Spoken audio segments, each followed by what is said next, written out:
شاہ روم نے قریش کے قافلے میں ایک آدمی بلانے کو بھیجا، اور اس وقت یہ لوگ تجارت کے لیے ملک شام گئے ہوئے تھے، اور یہ وہ زمانہ تھا جب رسول اللہ صلی اللہ علیہ وسلم نے قریش اور ابو سفیان سے ایک وقتی عہد کیا ہوا تھا۔ جب ابو سفیان اور دوسرے لوگ ہرقل کے پاس ایلیا پہنچے جہاں ہرقل نے دربار طلب کیا تھا، اس کے گرد روم کے بڑے بڑے لوگ، علماء، وزراء و امراء بیٹھے ہوئے تھے۔ ہرقل نے ان کو اور اپنے ترجمان کو بلوایا، پھر ان سے پوچھا کہ تم میں سے کون شخص مدعی رسالت کا زیادہ قریبی عزیز ہے؟ ابو سفیان کہتے ہیں کہ میں بول اٹھا کہ میں اس کا سب سے زیادہ قریبی رشتہ دار ہوں۔ یہ سن کر ہرقل نے حکم دیا کہ اس ابو سفیان کو میرے قریب لا کر بٹھاؤ اور اس کے ساتھیوں کو اس کی پیٹھ کے پیچھے بٹھا دو۔ پھر اپنے ترجمان سے کہا کہ ان لوگوں سے کہہ دو کہ میں ابو سفیان سے اس شخص یعنی محمد صلی اللہ علیہ وسلم کے حالات پوچھتا ہوں، اگر یہ مجھ سے کسی بات میں جھوٹ بول دے تو تم اس کا جھوٹ ظاہر کر دینا۔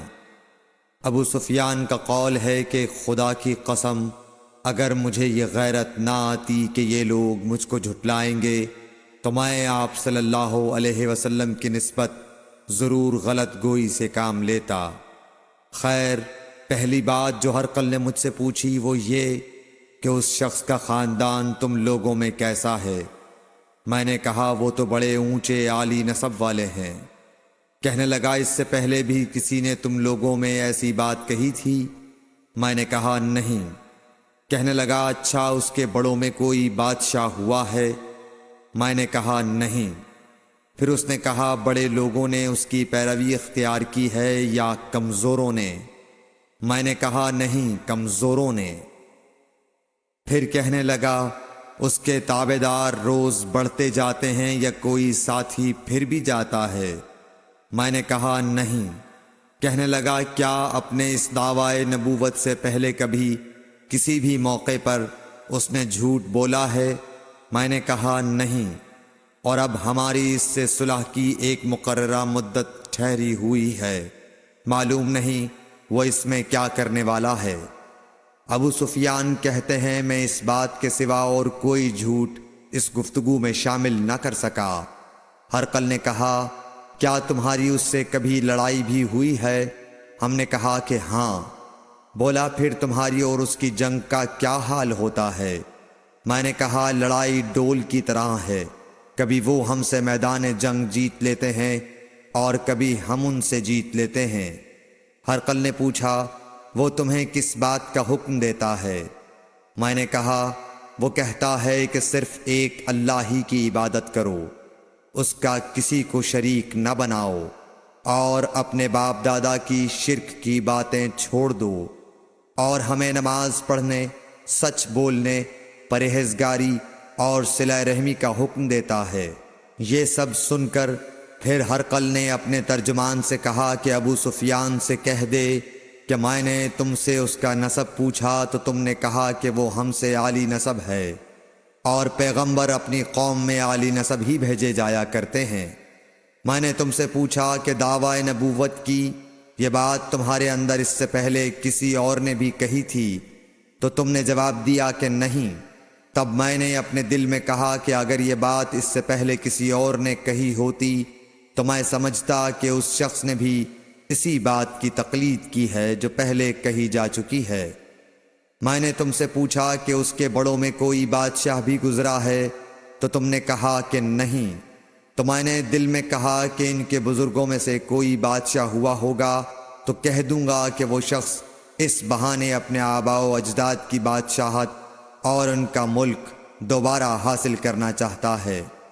اور میں نے تم سے پوچھا کہ اس بات کے کہنے یعنی پیغمبری کا دعویٰ کرنے سے پہلے تم نے کبھی اس کو دروغ گوئی کا الزام لگایا ہے؟ تم نے کہا کہ نہیں۔ تو میں نے سمجھ لیا کہ جو شخص آدمیوں کے ساتھ دروغ گوئی سے بچے وہ اللہ کے بارے میں کیسے جھوٹی بات کہہ سکتا ہے۔ اور میں نے تم سے پوچھا کہ بڑے لوگ اس کے پیرو ہوتے ہیں یا کمزور آدمی؟ تم نے کہا کمزوروں نے اس کی اتباع کی ہے۔ تو دراصل یہی لوگ پیغمبروں کے متبعین ہوتے ہیں۔ اور میں نے تم سے پوچھا کہ اس کے ساتھی بڑھ رہے ہیں یا کم ہو رہے ہیں؟ تم نے کہا کہ وہ بڑھ رہے ہیں، اور ایمان کی کیفیت یہی ہوتی ہے حتیٰ کہ وہ کامل ہو جاتا ہے۔ اور میں نے تم سے پوچھا کہ آیا کوئی شخص اس کے دین سے ناخوش ہو کر مرتد بھی ہو جاتا ہے؟ تم نے کہا نہیں۔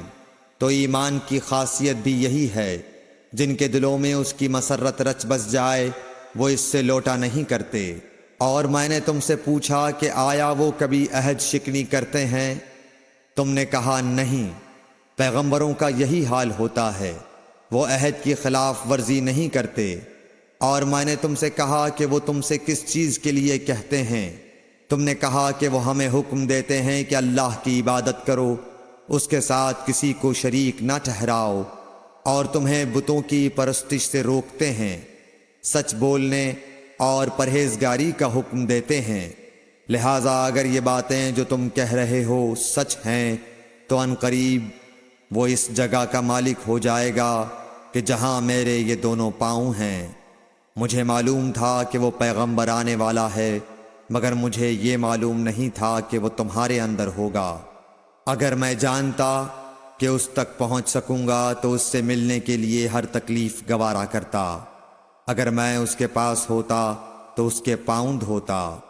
ہرقل نے رسول اللہ صلی اللہ علیہ وسلم کا وہ خط منگایا جو آپ نے وحیہ کلبی رضی اللہ تعالیٰ عنہ کے ذریعے حاکم بصرہ کے پاس بھیجا تھا، اور اس نے وہ ہرقل کے پاس بھیج دیا تھا۔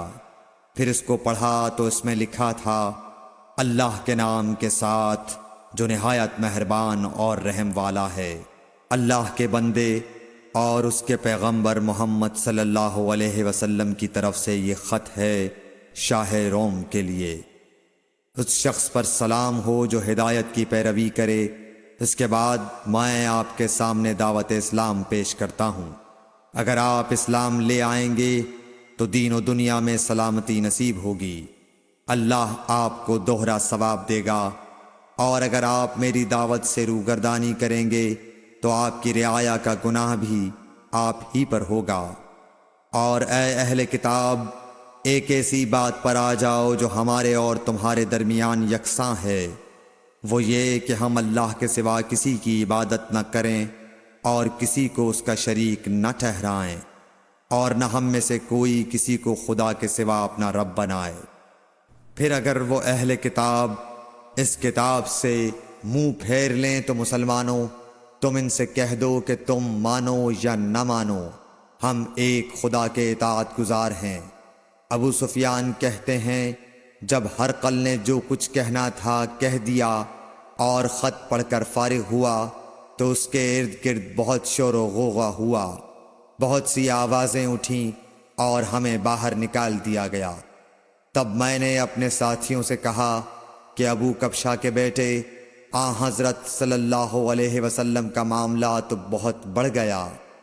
دیکھو تو اس سے بنی اصفر روم کا بادشاہ بھی ڈرتا ہے۔ مجھے اس وقت سے اس بات کا یقین ہو گیا کہ حضور صلی اللہ علیہ وسلم ان قریب غالب ہو کر رہیں گے، حتیٰ کہ اللہ نے مجھے مسلمان کر دیا۔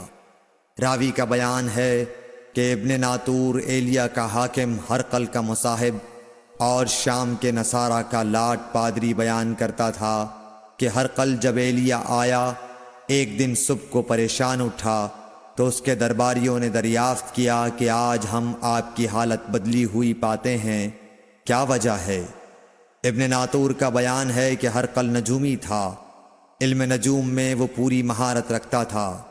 اس نے اپنے ہم نشینوں کو بتایا کہ میں نے آج رات ستاروں پر نظر ڈالی تو دیکھا کہ ختنہ کرنے والوں کا بادشاہ ہمارے ملک پر غالب آ گیا ہے۔ بھلا اس زمانے میں کون لوگ ختنہ کرتے ہیں؟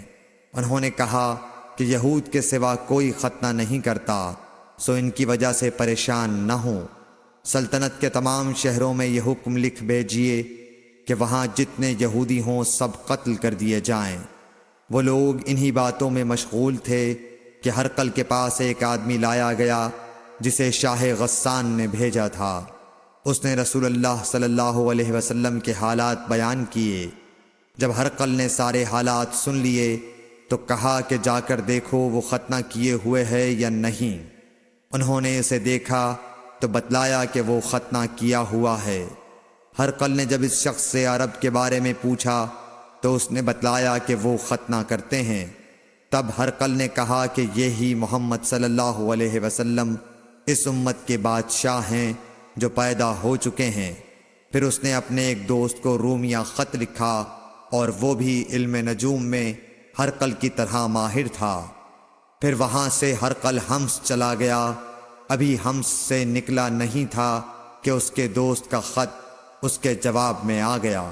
اس کی رائے بھی حضور صلی اللہ علیہ وسلم کے ظہور کے بارے میں ہرقل کے موافق تھی کہ محمد صلی اللہ علیہ وسلم واقعی پیغمبر ہیں۔